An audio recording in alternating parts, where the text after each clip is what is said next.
تو جب نماز کا ٹائم ہو تو تم نے مجھے 5 وقت نماز پڑھتے ہوئے دیکھا ہے، ان اوقات میں تم نے نماز پڑھنی ہے. ایک بندہ اذان دے گا جو زیادہ قرآن جانتا ہے اور عمر میں بھی بڑا ہو، وہ تمہاری امامت کروائے. اور صلو کما رأیتمونی اصلی، اور نماز تم نے ویسے پڑھنی ہے جس طرح مجھے تم نے نماز پڑھتے ہوئے دیکھا ہے. کلیئر ہو گیا؟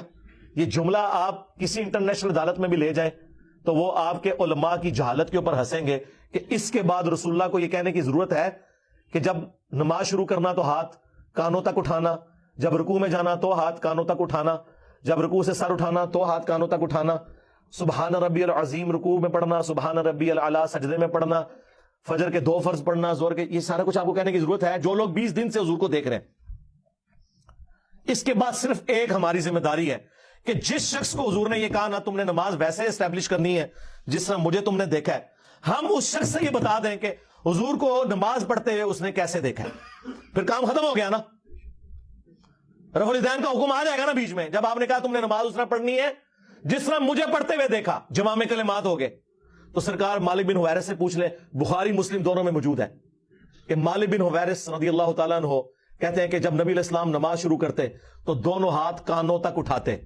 بخاری میں صرف ہے کہ اٹھاتے، مسلم میں ہے کانوں تک، اور بخاری میں عبداللہ بن عمر کی جو حدیث ہے اس میں ہے کندھوں تک. ہتھیلیاں کندھوں کی سیدھ میں، انگلیاں کانوں کی سیدھ میں، یا یوں بھی اٹھا سکتے ہیں، کانوں تک اٹھاتے. اور رکوع میں جاتے وقت کانوں تک اٹھاتے، اور رکوع سے سر اٹھاتے تو کانوں تک اٹھاتے. مالک بن حویرث خود نماز کا طریقہ سکھا رہے ہیں، بلکہ بخاری میں الفاظ ہیں، وہ کہتے ہیں نماز کا میرا ارادہ نہیں تھا، میں تمہیں نماز سکھانے کے لیے بتا رہا ہوں کہ میں نے نبی علیہ السلام کو اس طرح نماز پڑھتے ہوئے دیکھا ہے رفع الیدین کے ساتھ. اور ایون بخاری میں جلسہ استراحت آیا ہے کہ مالک بن حویرث پہلی اور تیسری رکعت میں اس وقت تک نہیں کھڑے ہوتے تھے دوسری اور چوتھی رکعت کے لیے جب تک بیٹھ نہ جائیں دوسرا سجدہ کر کے بھی. ویسے تو الگ سے بھی بخاری میں حکم ہے، نبی علیہ السلام نے ایک تیزی سے صحابی کو نماز پڑھتے ہوئے دیکھا تو فرمایا دوبارہ پڑھو، تم نے نماز نہیں پڑھی. 3 دفعہ ہوا تو چوتھی دفعہ آپ نے جب اس کو نماز کا طریقہ سکھایا تو اس میں آپ نے فرمایا پوری تفصیل کے ساتھ ہے. جب آپ سجدے پہ پہنچے فرمایا پہلا سجدہ کرو پھر سکون سے بیٹھ جاؤ، پھر دوسرا سجدہ کرو پھر سکون سے بیٹھو، اور پھر اگلی رکعت کے لیے کھڑے ہو. اس میں جلسہ استراحت کا ذکر موجود ہے. مالک بن حویرث کہتے ہیں میرا ارادہ نہیں تھا، میں صرف نماز سکھانے کے لیے تمہیں بتا رہا ہوں. اور مالک بن حویرث وہ ہیں جو حضور کی وفات سے 1-1.5 سال پہلے مسلمان ہوئے ہیں. اور آپ کو جو بندی بریلوی حنفی یہ کہانی کرا رہے ہیں جی مکے میں رفع الیدین ہوتا تھا، مدینے میں منع ہو گیا. اور رفع الیدین کے جتنے راوی ہیں نا میجورٹی وہ ہیں جو فتح مکہ کے بعد مسلمان ہوئے ہیں. ہجرت مدینہ نہیں، فتح مکہ کے بعد 8 ہجری کے بعد. وائل بن حجر کی حدیث ہے مسلم شریف میں، ابو داؤد میں، بلکہ وائل بن حجر تو پھر 1 سال بعد ابو داؤد میں سنن نسائی میں آئے کہ دوبارہ آئے. وہ کہتے ہیں میں نے سردیوں میں دیکھا کہ صحابہ کرام چادروں کے اندر سے رفع الیدین کر رہے ہوتے تھے.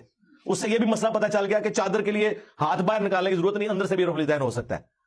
8 ہجری میں بندہ مسلمان ہو رہا ہے، 9 ہجری میں وہ دوبارہ سردیوں کے موسم میں حضور کی نماز دیکھنے کے لیے آیا مدینہ شریف اور رفع الیدین سے پڑھتے ہوئے دیکھ رہا ہے. تو مسروق کس ٹائم ہوا ہے؟ کوئی نہیں ہوا سرکار. سنی اور شیعہ دونوں قائل ہیں رکوع میں جاتے وقت، رکوع سے اٹھتے وقت اور تیسری رکعت سے اٹھتے وقت رفع الیدین کرنے کے اوپر. یہ دلیل کے بے تاج بادشاہ جو ہے نا، ان کے تاج کی حقیقت یہ ہے جو میں آپ کو بتا رہا ہوں. یہ لوگوں کا علمی لیول ہے. جی رفع الیدین کا حکم دکھائیں، جی دکھا دیا. اب آپ کے پاس قیامت تک ٹائم ہے کہ آپ نے بتانا ہے کہ مالک بن حویرث نے یہ جو نعوذ باللہ غلط نماز سکھائی، کب انہوں نے توبہ کی ہے غلط نماز سکھانے سے، یہ ذرا آپ نے بتانا ہے.